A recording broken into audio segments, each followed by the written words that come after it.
Mr. President, I'm happy to be on the floor this afternoon with my colleague from New England, Senator Welch from Vermont.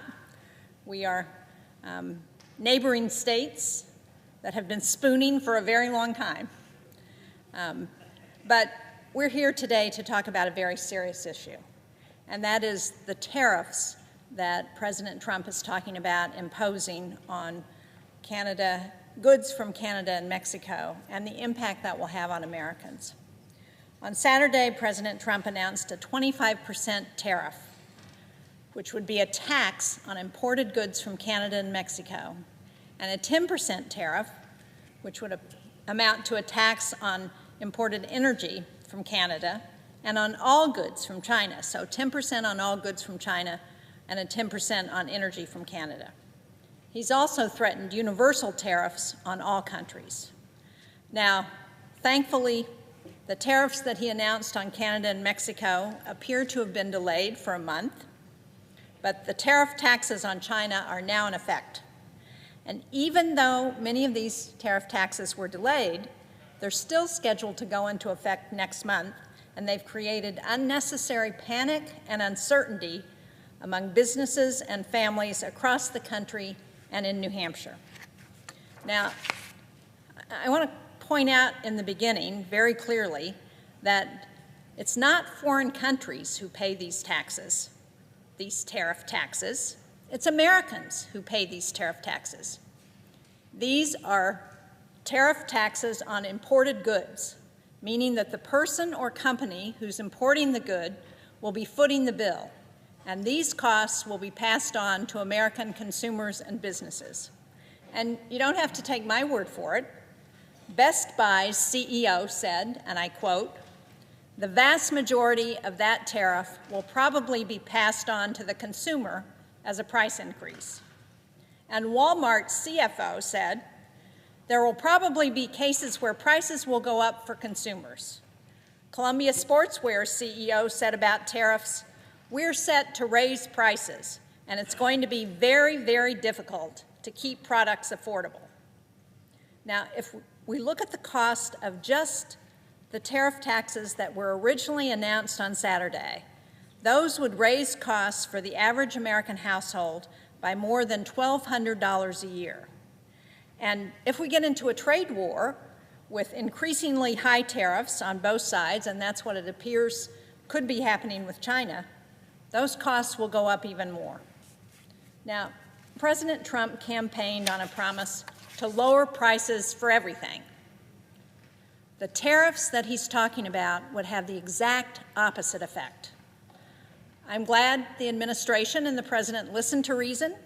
He delayed the start of these tariffs, but I hope we don't have to be back here in a few weeks making this case again. And I want to make sure that people understand what these tariff taxes would do and highlight some of the areas where Americans would be directly affected. First is energy. America imports more oil and gas from Canada than any other product. In New Hampshire, more than half of the gas in people's cars comes from Canada. These tariff taxes would make gas prices go up, and they could even lead to supply shortages because refinery and delivery infrastructure just doesn't turn on a dime. President Trump's new 10% tariff tax on energy from Canada would also directly raise the cost of keeping warm for Granite Staters during the coldest months of this year. In New Hampshire, our #1 import from Canada is heating oil.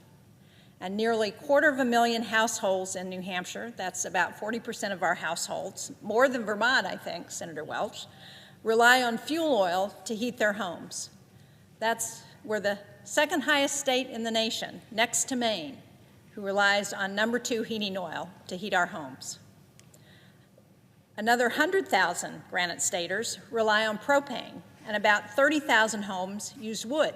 So that's about 60% of New Hampshire that relies on delivered fuel to stay warm. Much of that is coming from Canada. The average home in New Hampshire on heating oil uses about 600 gallons in a winter. And for older, draftier homes, and sadly we have a lot of those in New Hampshire, or those who are further up north, families may be using upwards of 1,000 gallons a winter. And with temperatures dipping as low as 20 below zero in the state in recent weeks, heating oil is a real necessity. And my constituents are already getting notices. I don't know, Senator Welch, if the same is true of your constituents, but I bet it is. But they're saying that those notices tell them their costs are going to go up if these tariffs go into effect. On Sunday, I heard from Derek in Sandwich, New Hampshire, who received a letter from his heating supplier, Irving Oil, that informed him that his bill for heating oil would be going up. The letter stated, "As you may be aware, the U.S. government has announced a new tariff on imports from Canada, including the heating oil or propane that Irving Energy delivers to you." And the letter went on to describe that the tariff costs will be added to the price that he pays, even though he already has a contract. As Derek wrote to me, "I will now have less to spend locally. My local businesses will suffer through lost business and increased costs, and then their suppliers and employees will suffer. It's a real hardship." On Inauguration Day this year, heating oil cost an average of $3.93 a gallon in New Hampshire. Tacking an ill-advised 10% tariff tax on heating oil from Canada could mean about $150 to $250 more for many in New Hampshire just to keep warm through the winter. And while for Elon Musk and his billionaire friends and the billionaire friends of the president, $150 to $250 may not sound like a lot in a winter, but there are a lot of people in New Hampshire for whom $150 to $250 is the difference between staying warm and being cold in the winter. So let me also be clear. We don't use gas and heating oil from Canada because we don't produce it here in the United States. We do it because it makes logistical and economic sense, because in New England, we are at the end of the pipelines that are coming from Texas and the South. Now, the United States produces more oil than any other country in the history of the world. That was true during the last 3 years of the first Trump administration. It was true for the last 4 years of the Biden administration. But for New Hampshire, the St. John refinery in Canada simply provides us the closest, lowest cost supply. And by the way, that refinery sources as much as half of its crude oil from the United States. So it's helping oil producers in the United States send their oil to the refinery, and we get it back in New Hampshire and New England. President Trump campaigned on cutting energy prices in half. Reckless tariffs on Canada and Mexico would make those prices higher, not lower. New Hampshire families shouldn't be punished for what the Wall Street Journal has just called the dumbest trade war in history. And that's not all. These tariff taxes will affect groceries, because the U.S. imports 38% of our fresh vegetables, 60% of our fresh fruit, and more than 99% of the coffee that we drink. If we take all these together, Americans could be seeing an extra $200 a year on their grocery bills because of the Trump tariff tax. That doesn't include the longer-term impact of taxes on farm equipment or fertilizer. America imports about 85% of the potash fertilizer we use, and much of that comes from Canada. Now, we already have record high prices for coffee and eggs, if you can find eggs. Some grocery stores are sold out.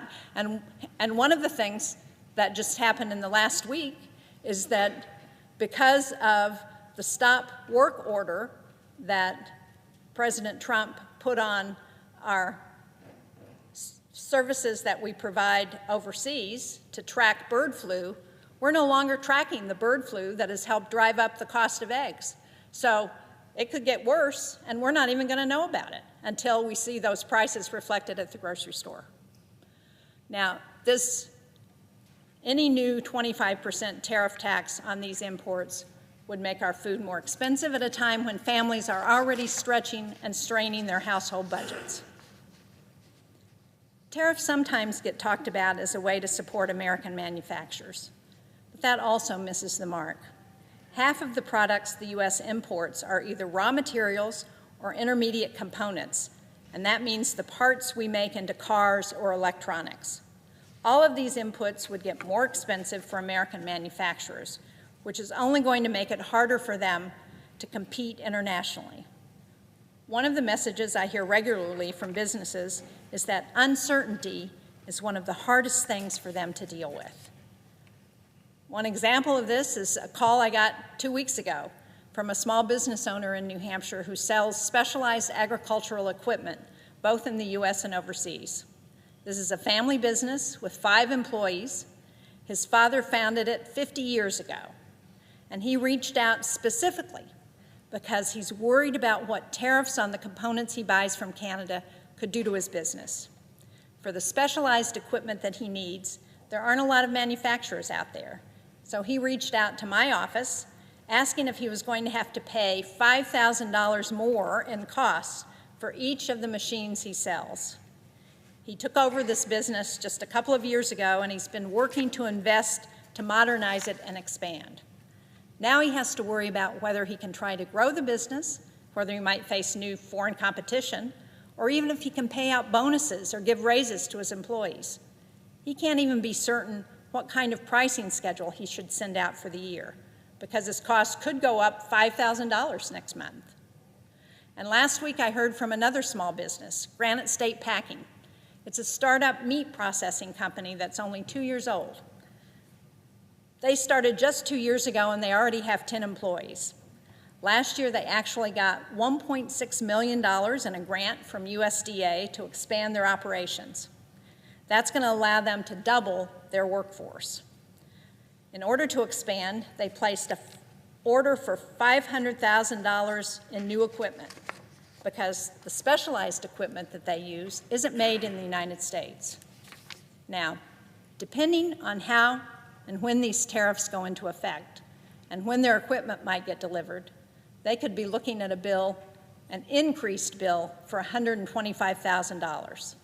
That's going to affect whether they can follow through on the expansion, whether they can actually add the staff they want to add, and they don't have any way of knowing if they're going to face an unexpected $125,000 bill because President Trump and this administration hasn't made up their mind what they're going to do about these tariffs.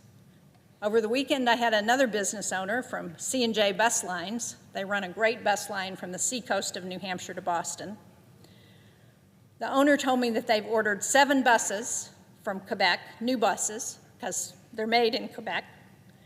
These tariffs would add $150,000 to the cost of each bus. Now, between that and the higher fuel costs that they would pay, they could be looking at $1.3 million more in added costs this year because of the Trump tariff tax. No small business can easily just absorb a 25% price increase, nor can they plan on how to grow their business and keep providing good-paying jobs with this kind of uncertainty. So, make no mistake, I'm glad the administration delayed these tariffs. I hope they understand how this action would affect America's small businesses and the impact this would have on the economy. And let me finally just talk about housing impacts, because New Hampshire has an affordable housing crisis. These tariffs would make that worse. Lumber makes up about 15% of the cost of building a house, and a lot of building materials, in addition to lumber, are imported. The National Association of Home Builders wrote, in part, and I quote, "Imposing additional tariffs on these imports will ultimately be passed on to home buyers in the form of increased housing prices." That means that this 25% tariff tax would directly add to the cost of building a home at a time when too many Granite Staters and too many Americans across the country already can't afford housing. And we shouldn't pretend that American tariffs are going to go unanswered. Other countries are going to retaliate, and getting into a tit-for-tat trade war is not going to help working Americans pay their bills. Families across New Hampshire and America are worried about the high cost of housing, about the cost of groceries, about what it costs to heat their homes. Business owners are similarly worried about costs or unexpected expenses. I'm hearing regularly from them about the impact of the uncertainty on their ability to grow their businesses because of these tariffs. President Trump promised during his campaign, I'm quoting here, to lower the price of everything. But instead of doing something to lower costs, what he's doing now, what his administration is doing, is planning to add a 25% tariff tax to countless imports from Canada and Mexico. And they've already added a 10% tariff tax on goods coming in from China. And again, while this was delayed at the last minute, this would raise costs for everything from groceries to housing to energy. It would disproportionately hit lower-income families. I'm glad for the delay. I don't want people to misunderstand that. But how is a business or a family supposed to plan when they don't know if important costs like gas or heating or groceries are going to spike any day? I want to finish by reading a quote here. The quote says, "Tariffs are inflationary and would strengthen the dollar, hardly a good starting point for a U.S. industrial renaissance." That's a quote from Scott Bessent, the new Treasury Secretary, who just got confirmed when he wrote to his investors just a year ago. I happen to agree with what he said then, but unfortunately the administration he just joined seems to be willing to risk more inflation. These sweeping tariff tax increases would hurt American families, businesses, and workers. I'm glad the taxes on goods from Canada and Mexico were delayed. I hope this administration can provide everyone with certainty that they won't go into effect next month. Thank you, Mr. President. I yield to my colleague from Vermont.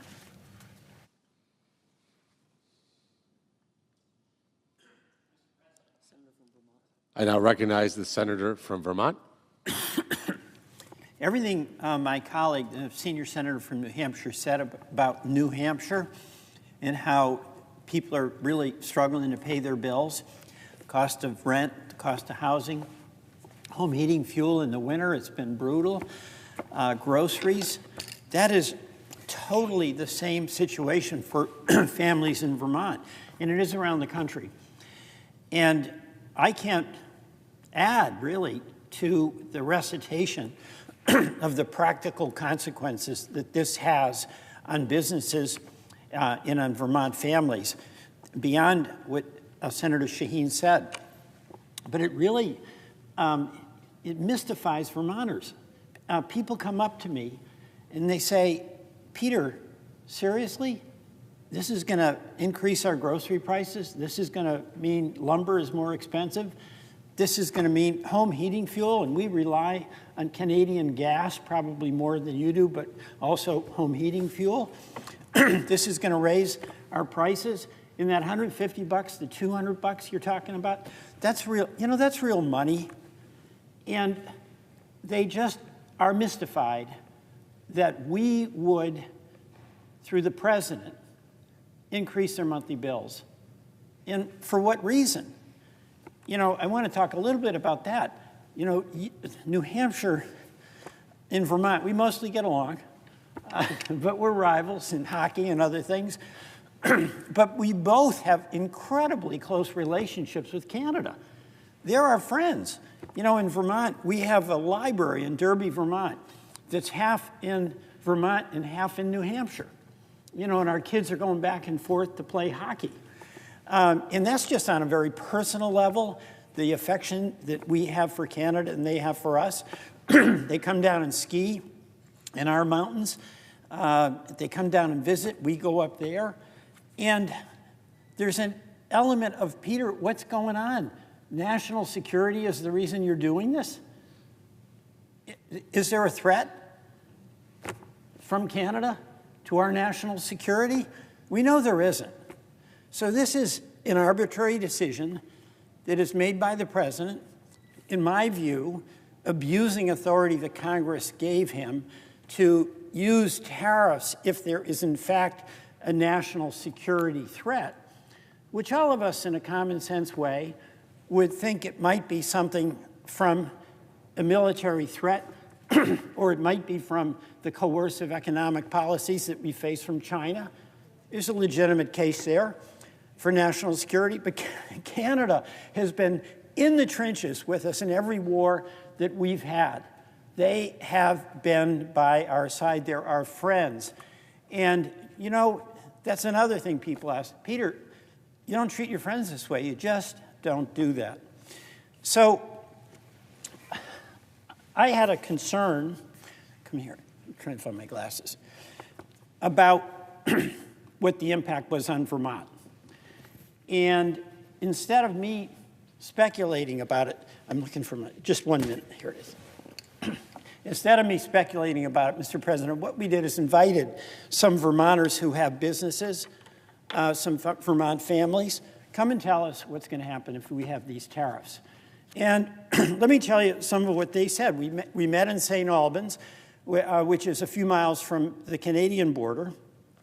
And I asked these businesses, just tell us what happens. First of all, there was nobody in these businesses who said that the cost of this tariff would not be passed on to the consumer, all right? Common sense. It's like somehow if there's a 25% increase in cost, the business can just eat it, when we know, especially our small businesses, they're operating on the margin. They're doing every single thing they can to make their product competitive and affordable for the people they're serving. These are really, really good people who are totally committed to the communities that they're in. Every one of them said, whatever the cost of the tariff is, that is going to be passed on to the consumer. Not that they like to do that, but they have to pay their own bills. It's just reality. The second thing they talked about was the uncertainty that occurs for businesses. One business was talking about how when these tariffs goes in, and by the way, we have some history with this in the last Trump administration, there was supposedly a tariff, but if you knew the back entrance into the White House and could make a connection with somebody who had influence, you could get an exemption. So you get this terrible situation, which is not going to be available, by the way, for our Vermont fuel dealers or our Vermont home builders. If you know somebody, you somehow got out of the tariff, and there's no guidance about how these tariffs would have been rolled out. So there was an enormous opportunity for special treatment to be given. But even then, the complexity of this, like for instance, one manufacturer was talking about if you got a certain kind of aluminum, it was subject to the tariff. But if you got an ever so slightly different definition of aluminum, that you wouldn't be subject to the tariff. So you have a whole production process that has been using aluminum A that would be subject to a tariff. And if you go to aluminum B, if you can find it, it won't be subject to a tariff. If you got a square panel, it would be subject. If it was rectangular, you wouldn't. I mean, this is truly bizarre because there's no common sense in this at all. So I keep asking the question, why? Why are we doing this? Why are we inflicting this complexity on our businesses? Why are we inflicting this cost on our consumers and on our business? And there's no justification for it once at all. So let me go through some of the stories, Mr. President. Garrick Herchak at Manufacturing Solutions. They do precision machining. You know, they're a manufacturer. That's what we want. And there's no margins on it. They work with sheet metal and cardboard. And he said these tariffs create a whole burden to determine what is tariffed, the type or shape of aluminum, and he is bracing to respond to whatever chaos comes next. And this company has been in business for 29 years, and it employs 275 people. That is a big deal in our state of Vermont. Big deal. Why mess with him? Why? Rock Gollin at Water Innovations. They make, we have better maple syrup than New Hampshire, sorry to say, and definitely better than Canada. They make the equipment that's used in maple syrup production. And this is going to increase their cost and threaten jobs. And it really does threaten jobs, okay? And then if you lose a market, by the way, then it's hard to get it back.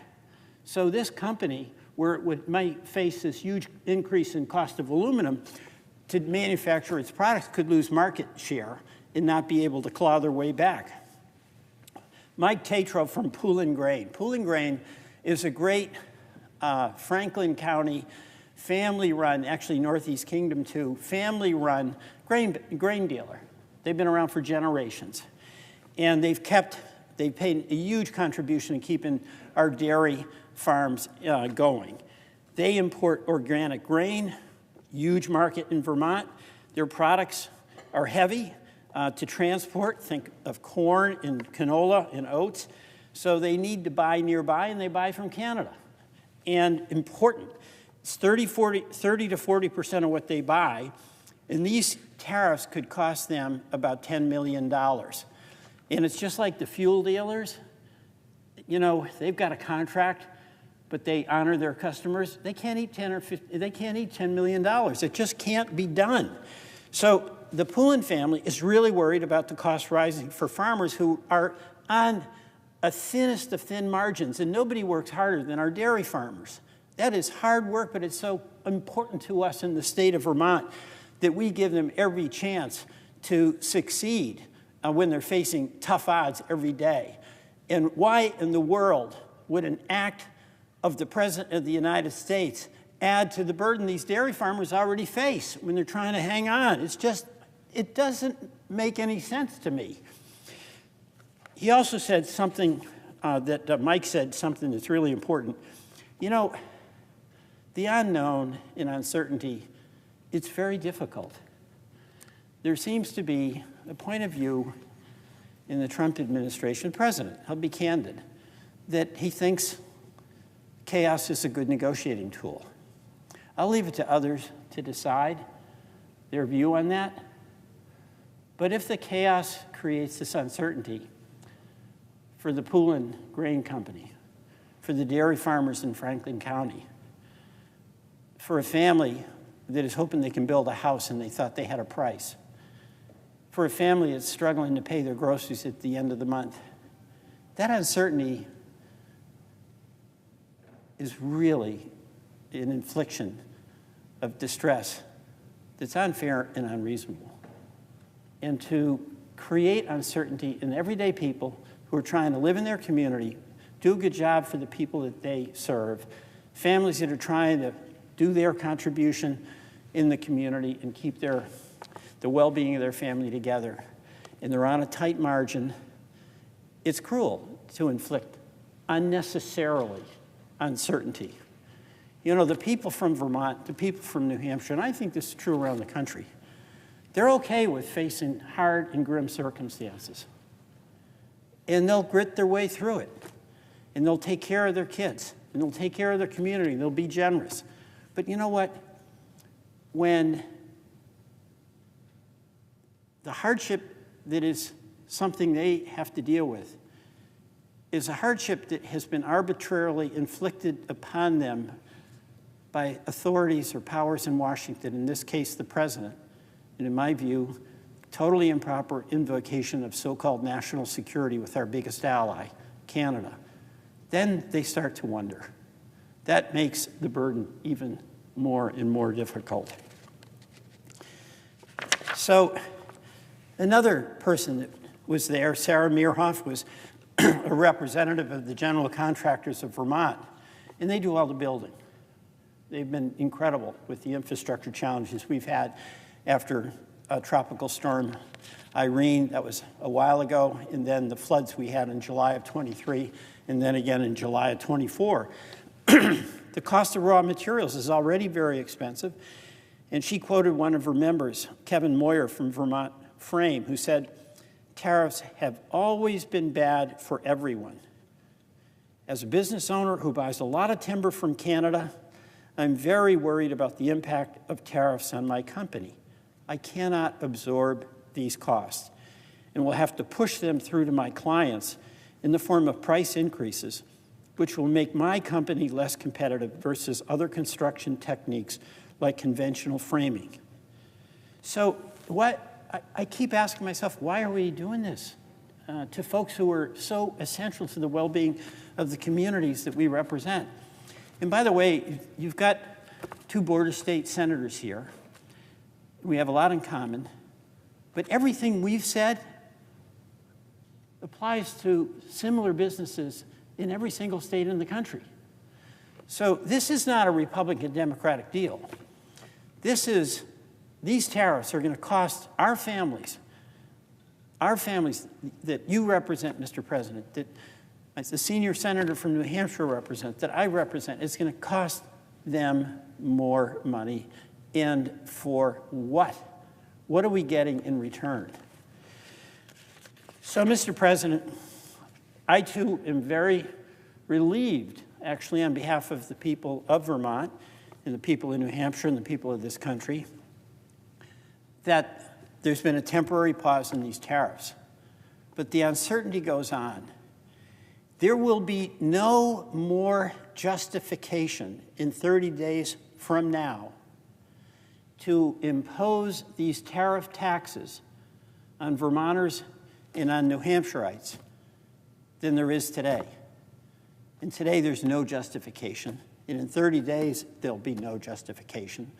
And I would call upon the President to get real in accepting the consequences to everyday families, to small businesses. These aren't billionaires. These are really hard-working people in Vermont, in New Hampshire, and they just rightly don't understand this. So, yes, it's good the tariffs have been suspended. It's really bad that they were ever threatened to be imposed. They will never do any good when there's a bogus reason, so-called national security, and a real abuse of that authority by the President to invoke that with respect to our closest ally and neighbor and in the trenches with our soldiers in every war we've been in. So, Mr. President, I just urge President Trump to do the right thing here. He can be tough. He can pursue his policies. But the first principle that every one of us in public office should respect is that we do no harm to the people we represent by the policies we advocate. Mr. President, I yield back.